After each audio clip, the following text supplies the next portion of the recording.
오늘 우리에게 주시는 하나님의 말씀은 사무엘상 1장 말씀이 되겠습니다. 사무엘상 1장 20절부터 28절.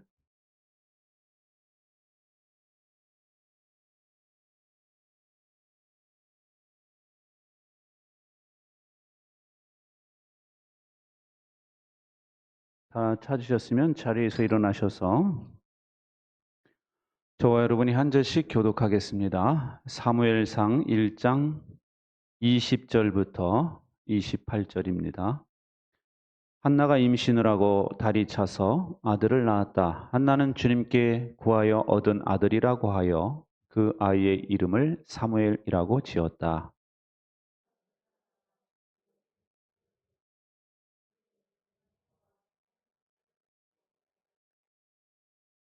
한나는 함께 올라가지 않고 자기 남편에게 이렇게 말하였다. 나는 아이가 젖을 뗄 때까지 기다렸다가 젖을 뗀 다음에 아이를 주님의 집으로 데리고 올라가서 주님을 뵙게 하고 아이가 평생 그곳에 머물러 있게 하려고 합니다. 나는 그 아이를 평생 나실 사람으로 바치겠습니다.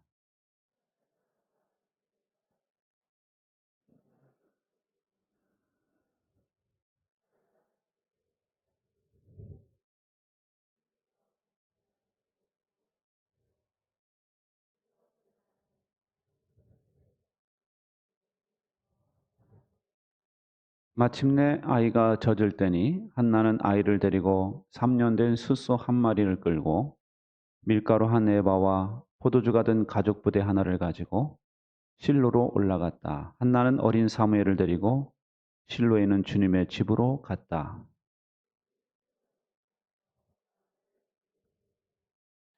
한나가 엘리에게 말하였다. 제사장님 나를 기억하시겠습니까? 내가 주님께 기도를 드리려고 이곳에 와서 제사장님과 함께 서 있던 바로 그 여자입니다.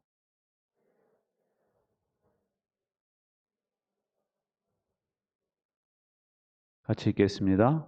그래서 나도 이 아이를 주님께 바칩니다. 이 아이의 한평생을 주님께 바칩니다. 그런 다음에 그들은 거기에서 주님께 경배하였다. 아멘. 자리에 앉으세요.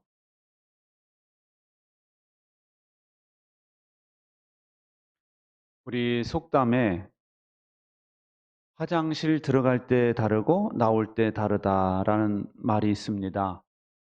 급한 마음에 약속을 했지만 막상 해결이 되면 그 약속한 것을 지키지 않으려고 할 때 이런 속담을 쓰기도 하죠. 한나도 하나님 앞에 약속을 했었어요.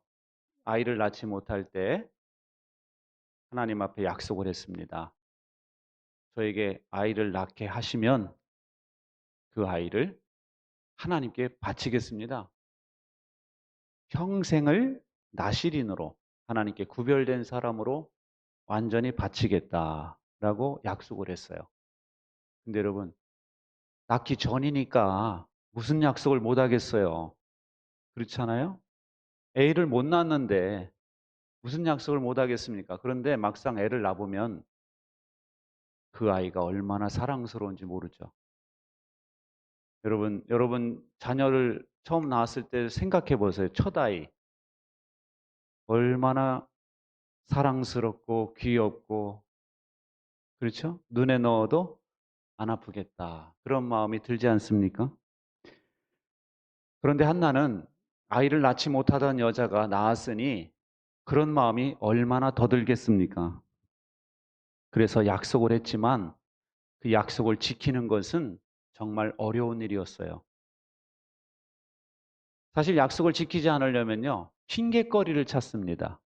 근데 한나가 핑곗거리를 찾을 것은 상당히 많이 있었어요. 예를 들면 성전에 있는 제사장들이 믿을 수 없다라는 이야기를 할 수 있죠.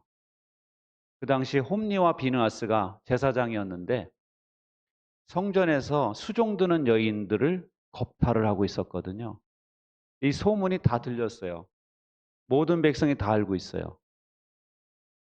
그러면은 이 한나가 그럴 거 아닙니까? 이 아이가 아들인데 그런 제사장 밑에서 교육을 받다 보면은 잘못된 걸 배울 거 아니냐. 얘가 나중에 청소년이 되고 청년이 됐을 때 그런 제사장 밑에서 뭘 배우겠느냐. 그러니 우리 아이를 그 제사장들이 있을 때는 동안에는 맡길 수 없다.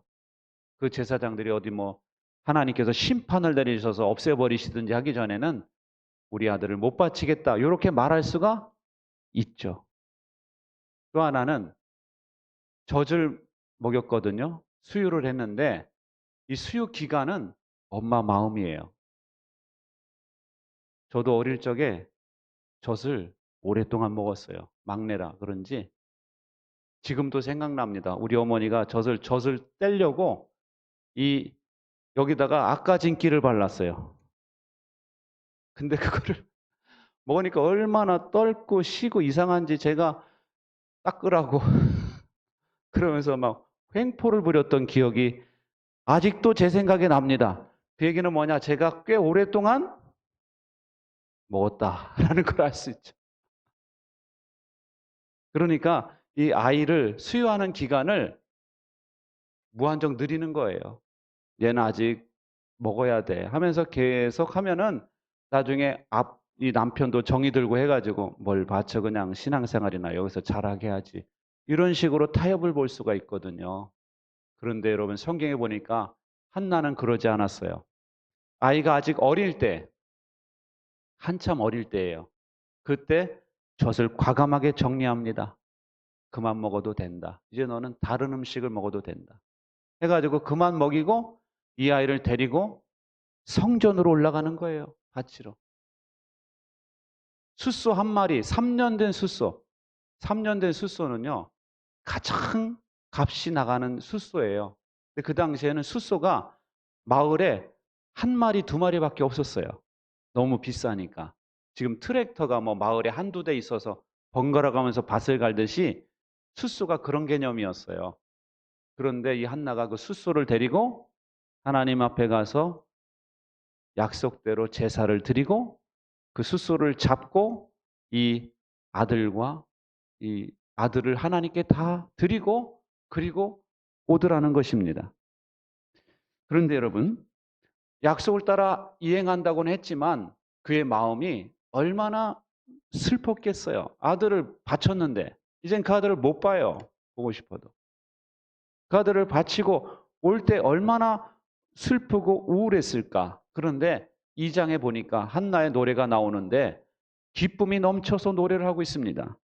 2장 1절에 보면 주님께서 나의 마음에 기쁨을 가득 채워 주셨습니다.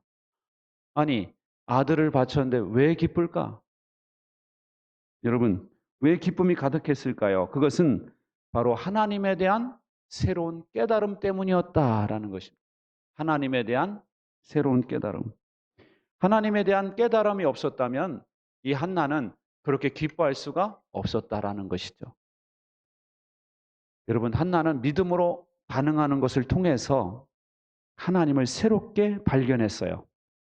2장의 내용이 한나가 깨달은 하나님에 대한 고백이에요. 2장 5절에 보면 이런 고백을 하죠. 자식을 못 낳던 여인은 7이나 낳지만 아들을 많이 둔 여인은 홀로 남는다. 이 한나의 상황을 대변하는 것 같은 고백인데요. 정말 자식을 못 낳던 자기가 그렇게 아이를 낳았어요. 그리고 어렵게 낳은 아들을 주님께 바쳤습니다. 그런데 하나님 앞에 이 아들을 바치고 나니까 뭘 깨달았어요? 이 아들을 주신 분이 누구라고요? 하나님이시구나. 아이를 낳지 못하던 여인에게 생산할 수 있는 능력을 주신 분이 누구라고요? 하나님이신 걸 깨달은 겁니다. 그러면서 이 깨달음이 점점 깊어져요. 그래서 6절, 7절에 보면은 주님은 시작 주님은 사람을 죽이기도 하시고 살리기도 하시며 수월로 내려가게도 하시고 거기에서 다시 돌아오게도 하신다. 주님은 사람을 가난하게도 하시고 부유하게도 하시고 낮추기도 하시고 높이기도 하신다. 이 하나님은 모든 만물의 역사에 주관을 하시면서 주권적으로 일하시는 하나님이신 것을 이 한나가 깨달은 거예요. 하나님의 주권을 깨달은 겁니다. 낳지 못하던 여인에게 생산할 수 있는 능력을 주신 하나님의 주권, 살리기도 하시고 죽이기도 하시고 가난하게도 하시고 부하게도 하시는 이 하나님의 주권을 깨달았어요. 그리고 이 하나님은 창조주 하나님이시다라는 걸 또 깨닫습니다. 8절에서 고백을 하죠. 이 세상을 떠받치고 있는 기초는 모두 주님의 것이다. 그분이 땅덩어리를 기초 위에 올려놓으셨다. 하나님께서 창조주 하나님이심을 이 한나가 고백하고 있는 것입니다. 하나님이 창조주 하나님이시기 때문에 하나님의 주권이 모든 사람에게 미치고 모든 만물에 미치고 있다라는 것을 이 한나가 고백하고 있는 거예요. 할렐루야. 여러분, 그런데 이 한나가 이 깨달음을 언제 얻느냐? 하나님 앞에 결단하고 순종할 때 이 깨달음을 얻고 있다라는 거예요. 이 한나는 하나님 앞에 약속한 거, 서원한다고 그러죠. 서원을 하면은 하나님께 지켜야 된다라는 것을 알고 있었어요. 그 하나님의 말씀을. 그래서 힘들고 어렵지만 믿음으로 결단하고 순종하기로 하고 발걸음을 옮겼을 때 이 한나는 이 깊은 하나님에 대한 깨달음을 얻게 되었다라는 것입니다. 여러분, 하나님에 대한 깨달음을 얻기를 원하시나요? 우리는 하나님을 체험하기를 원하시죠? 하나님 체험하기를 했으면 좋겠다. 성령님을 체험했으면 좋겠다. 그 방법은요, 믿음으로 결단하고 순종하는 거예요. 할렐루야. 그때 우리는 하나님을 깨닫게 되고 하나님의 새로운 면을 발견하게 되는 것입니다. 우리는 그럼 또 더 큰 믿음을 소유하게 되는 거예요. 성경에 보면 그런 구조들이 많이 나오고 있어요. 예를 들면 그 이집트에서 종살이 하다가 출애굽을 하죠. 거기서 탈출을 하고 이제 그 가나안 땅을 갈 때 앞에 홍해 바다가 놓여 있고 뒤에서는 이집트 군대가 병거를 몰고 쫙 다시 이제 이들을 잡아가려고 노예 삼으려고 쫓아오고 있었어요. 그러다 백성들이 막 원망을 하죠. 우리를 여기서 죽이려고 왜 우리를 데리고 나왔느냐 막 원망을 하니까 하나님 앞에 모세가 간절히 기도합니다. 그러자 하나님께서 말씀하시죠. 내 손을 내밀어라 바다로. 그래서 모세가 하나님의 말씀에 순종해서 바다로 내밀었어요. 그리고 기도합니다. 그러자 하나님께서 어떤 일을 벌이시느냐. 갑자기 동풍이 쫙 불어오기 시작을 하더니 바람이 그냥 바다 위로 쫙 바람이 계속 불어 닥치면서 점점 이 물살이 이렇게 갈라지면서 바다가 양쪽으로 벽이 되는 거예요. 벽이. 그냥 물이 싹 이렇게 없어진 게 아니라 성경을 보세요. 양쪽에 벽이 되었다. 이렇게 설명을 하고 있어요. 벽이 되었다. 야, 양쪽에 벽처럼 쫙 이렇게 돼 있는데 그 사이를 이스라엘 백성들이 건너야 돼요. 여러분, 건너려고 할 때 두려움이 있었을까요? 없었을까요? 있죠? 아니, 가른 건 너무나 신비롭지만 막상 그 갈라진 길을 양쪽에 벽처럼 쫙 서 있는데 건너야 된다는 것이 얼마나 두려웠겠어요. 그 얼음이 얼은 게 아니에요. 얼은 게 아니라 바닷물이 얼은 게 아니라 그냥 넘실넘실 되는 것이 쫙 서 있는 거예요. 그냥. 근데 그들이 두려움을 뚫고 하나님께 순종하는 마음으로 건넌 거예요. 건너고 나서 이집트 군대가 다시 들어오니까 하나님께서 합쳐버리셨죠. 이집트 군대는 수장이 됐고 이스라엘 백성들은 무사히 건넜어요. 그리고 나서 이 사람들이 뭐라고 고백을 하느냐. 출애굽기 15장에 보면 내가 주님을 찬송하련다. 그지없이 높으신 분, 말과 기병을 바다에 쳐넣으셨다. 주님은 나의 힘, 나의 노래, 나의 구원. 주님이 나의 하나님이시니. 여기 보세요. 그지없이 높으신 분. 이것을 언제 깨닫느냐? 결단하고 순종했을 때 체험을 하게 되더라는 거예요. 하나님이 그런 하나님이시구나. 그리고 하나님이 나의 하나님이시구나. 나를 위해서 그런 이적을 행하셨잖아요. 나의 하나님. 그리고 이런 고백을 하죠. 주님, 신들 가운데서 주님과 같은 분이 어디에 있겠습니까? 신들 가운데 이 세상에 신들이라고 하는 자들이 있지만 비교가 안 되는구나. 우리 하나님은 전능하신 유일하신 하나님이시다. 이걸 깨달은 것입니다. 할렐루야. 바다를 통과하기 전에는 깨달았을까요? 못 깨달았어요. 바다를 통과하기 전에는 못 깨달았어요. 바다를 통과할 때 결단해야 되고 순종해야 돼요. 결단해보고 순종해 보니까 그때 깨달은 것입니다. 여러분, 요단강을 건널 때도 보세요. 이스라엘 백성들이 가나안 땅 들어갈 때 요단강을 건너야 됐거든요. 근데 그때는 마침 추수 때라고 그랬어요. 추수. 그때는 비가 많이 오는 때라는 이야기예요. 비가 많이 와가지고 요단강물이 막 흘러 넘쳤거든요. 근데 하나님께서 명하시죠. 제사장들이, 법궤를 맨 제사장들이 먼저 요단강으로 들어가라는 것입니다. 근데 아직 물이 흐르고 있어요. 근데 제사장들이 먼저 들어가라는 거예요. 그래서 제사장들이 하나님의 말씀에 순종해서 들어가니까 물에 발이 닿고 들어가니까 그때서야 흐르던 물이 끊어졌다. 성경이 이렇게 돼 있거든요. 여러분, 그래서 이스라엘 백성들이 평지처럼 요단강을 건널 수가 있었어요.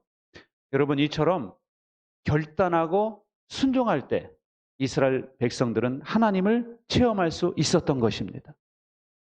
여러분, 이처럼 하나님을 믿고 신뢰하고 결단하고 순종해 볼 때 우리는 하나님을 더 깊이 체험하는 것입니다. 하나님의 능력, 하나님의 체험을 깨닫는 거예요.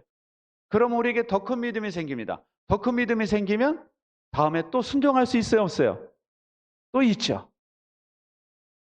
그럼 또 다른 걸 또 체험해요. 또 순종하게 되고 또 체험하고 그러면서 믿음이 내 안에 견고하게 들어오는 거예요. 할렐루야. 저도 예전에는요. 내 멋대로 살다가 내 마음대로 하고 싶은 짓 다 하다가 죽을 때만 예수님 영접하면 되겠지. 요 생각을 했었어요. 제가 총각 때. 그렇게 살면 좋겠다. 그런데 제가 지금 생각해 보니까 그렇게 살면은 믿음이 생길까요? 안 생길까요? 절대 안 생깁니다. 마지막 순간에 믿으면 될 것 같죠? 마지막 순간에 믿어지느냐 하는 거예요. 믿어지는 분들도 가끔 계시는데 그건 특별한 은혜입니다. 안 믿어져요. 죄송하지만.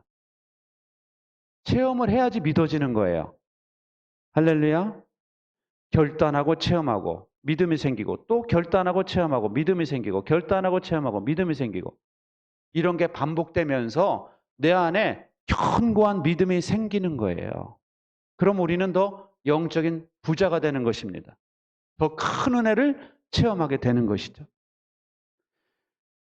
여러분에게도 이런 역사가 있기를 주님의 이름으로 축원합니다.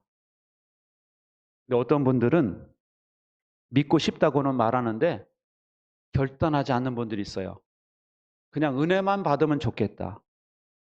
여러분, 은혜만 받으면 좋겠어요? 은혜만 받으면 좋겠다라는 신앙은 죄송하지만 어린아이 같은 신앙이에요. 계속 받기만 하는 신앙.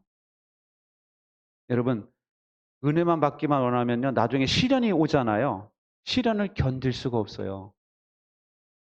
어떻게 할 바를 모릅니다. 그래서 정말 있던 믿음도 다 까먹는 경우가 많아요. 여러분, 우리가 믿고 싶으면요. 예배 때 은혜만 받으려고 하지 마시고 결단하시기 바랍니다. 내가 오늘 말씀을 듣고 뭐 한 가지라도 결단해 봐야 되겠다. 그 조그만 게 있으면 그걸 결단해 보세요. 그리고 순종해 보세요. 그렇게 한번 살아보자. 그럴 때 여러분 안에 체험이 생기는 것입니다. 그러면서 그것이 믿음이 되는 거예요. 또 어떤 분들은 그런 분이 있죠. 하나님이 나에게 다 보여주시거나 나에게 주시면 내가 그때서 내가 결단하겠다. 한나를 보세요. 한나가 자식이 많아가지고 뭐 하도 많아서 이 자식 하나가 뭐 하나님께 바쳐도 뭐 표시도 안 나갔다. 그럼 시원찮은 아들 바치자. 이게 아니에요. 지금 한나는 첫 아들이에요. 지금 첫 아들인데 또 낳을 수 있을지 알아요? 몰라요? 모르죠. 몰라. 또 생길지 모르는 거예요. 이거는. 근데 첫 아들을 약속했으니까 그냥 바치는 거예요. 그랬더니 하나님께서 어떻게 하시느냐? 삼남이녀를 더 주셨어요. 할렐루야. 성경에 보면 삼남이녀, 오남매가 생기거든요. 여러분, 이 믿는 거는요, 신비로운 거예요. 엘리야가 사르밧 과부에게 갔을 때 사르밧 과부에게는 밀가루 조금과 기름 조금밖에 없었어요. 마지막 음식. 이거 먹고 죽으려고 합니다. 그때 엘리야가 나한테 먼저 가지고 와라. 하나님께서 끊어지지 않게 하신다고 그랬다. 이 여자가 고민하다가 갖다 바쳤어요. 그랬을 때 가뭄이 끝날 때까지 이 집에 밀가루와 기름이 끊어지지 않았다. 할렐루야. 인간적으로 생각하면은 먹고 나면 없어야 돼요. 그죠? 먹고 나면 먹을 게 없어야 돼요. 그게 당연한 거예요. 그런데 하나님께는 신비로운 게 있어요. 할렐루야. 11조도 그래요.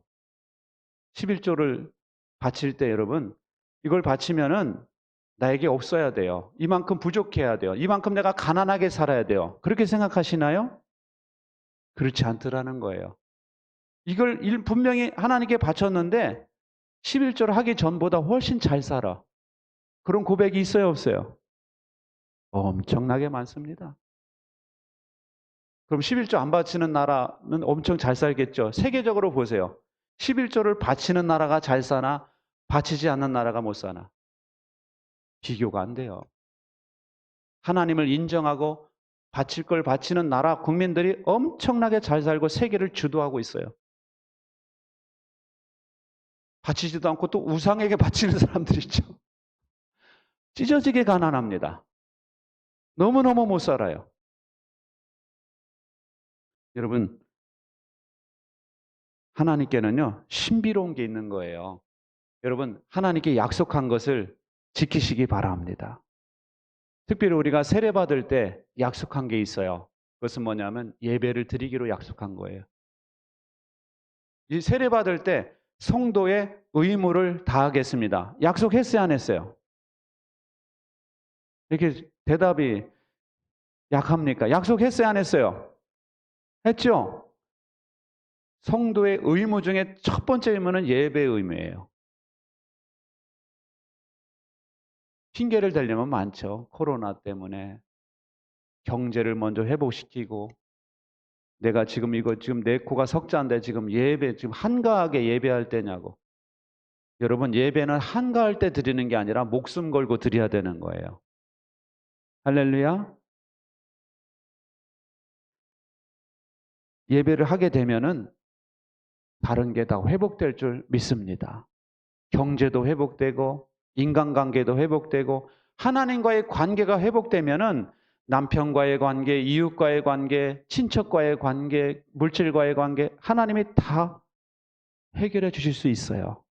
하나님이 주시는 힘으로 감당할 수 있을 줄 믿으시기 바랍니다.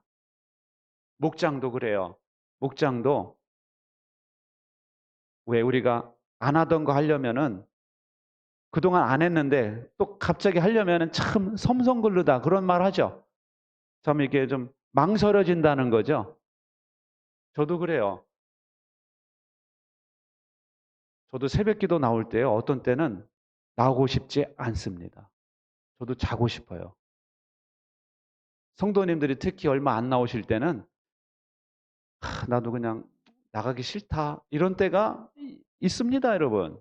밖에 또 비라도 쫙 그냥 질척하게 내리고 또 바람도 불고 그러면요. 나가기 싫어요. 목사님이 저런 말 해도 되나? 저도 사람이에요. 저도 하기 싫을 때가 많습니다. 새벽기도 솔직히 말해서. 저 솔직히 목사가 아니면 글쎄 계속 이렇게 새벽기도 했을까? 저는 회의적이에요. 솔직히 말해서. 그런 데 있잖아요. 새벽기도 나오잖아요. 그리고 기도하잖아요. 그럼 망설이다 나오다가 할 수 없이 나와서지만 기도하고 가잖아요. 그러면 하나님이 주시는 기쁨이 있더라는 거예요. 할렐루야. 아, 안 나오면 후회할 뻔했네. 맨날 이런 느낌을 받고 갑니다. 기뻐요. 마음이 무거웠어도 가벼워집니다. 어떤 때는 설교하기 싫어요, 저도. 목사가 저런 말 해도 되나? 수요일 날 성도님들 뭐 한두 분 앉아 계시면 설교 얼마나 좋다고. 근데 제 일이니까, 또 하나님 앞에 해야 되는 일이니까 제가 올라와서 하잖아요. 그러면 제 옆에 어떤 때는 천사 2명이 양쪽에 딱 서 있는 것 같아요. 든든한 거 있죠. 어떤 때는 두려울 때가 있습니다. 앞에 서기가 두려워요. 근데 어떤 때 하나님의 천사가 양쪽에 딱 서가지고 저를 호위하는 것 같은 느낌을 쫙 받을 때가 있어요. 그러면서 설교를 하는데 하나님의 파워가 나가고 있구나, 이런 느낌을 받을 때가 있다니까요. 할렐루야. 하나님께서 함께 하시기 때문인 줄 믿으시기 바랍니다. 제가 왜 이야기를 하느냐, 목장도 그래요. 안 하다가 하려면 섬성글르고 망설여지고 하지만 줌으로 또 해보시기 바랍니다. 하나님이 주시는 은혜가 있을 줄 믿습니다. 하나님이 주시는 은혜가 있고 선물이 있어요. 하나님의 일을 할 때는 하나님이 절대로 그냥 희생만 강요하는 분이 아니에요. 우리에게 주시는 인생의 선물이 너무너무 풍성하구나 라는 걸 깨달을 줄 믿습니다. 여러분, 얕은 산들 있잖아요. 야산이라고 그러잖아요. 그런 산은요, 비가 올 때만 계곡에 물이 흘러요. 그런데 1000m 이상 높이 되는 산이 있죠. 그런 산이 좌우위랑 이렇게 연결이 돼 있잖아요. 그러면 그런 산이 있으면 계곡의 물이 항상 흐릅니다. 항상. 쫄쫄쫄이로 계속 흘러요. 가뭄에도. 그런데 1000m 이상 되고 나중에 엄청 높은 산이 있죠. 그런 산은 늘 눈이 쌓여 있어요. 눈이. 그렇죠? 우리나라에는 없는데 제가 일본에 갔을 때 보니까 여름에 가는데 눈이 쌓여 있더라니까요. 거기 나라가 이렇게 길쭉하게 걸쳐 있다 보니까 어디에는 눈이 쌓여 있고 스키를 타더라니까 여름에. 야, 신기했어요. 근데 제가 이스라엘 그 성지순례 갔을 때 거기도 만년산이 있어요. 만년설이 쌓여서 만년설. 예? 만년설이 쌓이는데 그 밑에는 물이 계속 흐를까요? 안 흐를까요? 계속 흐릅니다. 눈이 녹으면서 계속 흐르는데 얼마나 많은 물이 흐르는지 몰라요. 만년설이 있으면. 그러면서 주변이 그냥 푸른 나무와 그런 풀들로 쫙 차가지고 얼마나 잘 자라는지 몰라요. 숲을 이루고 있어요. 여러분, 우리 신앙도 그래요. 어떤 사람은 야산과 같은 높이의 믿음을 가진 분들이 있어요. 막 이렇게 말씀을 전할 때 요때만 은혜 받는 거예요. 요때만. 나가면은 힘들고 어떻게 살아야 될지도 모르고. 근데 어떤 분들은 1000m 이상 되는 높이의 믿음을 가진 분들이 있어요. 늘 내 마음 한 구석에 은혜가 흐르고 있어요. 그래서 견딜 수가 있어요. 가뭄에도. 근데 어떤 분들은 만년설과 같은 산과 같은 높이 믿음을 가진 분들이 있어요. 이런 분들은 콸콸콸콸 늘 물이 흘러 넘치는 거예요. 은혜의 물이. 그래서 나만 마시는 것이 아니라 주변에게도 막 은혜를 베풀며 사는 것입니다. 할렐루야. 그런데도 안 지쳐요. 안 지치고 더 풍성한 은혜를 경험하며 사는 분들이 있단 말이에요.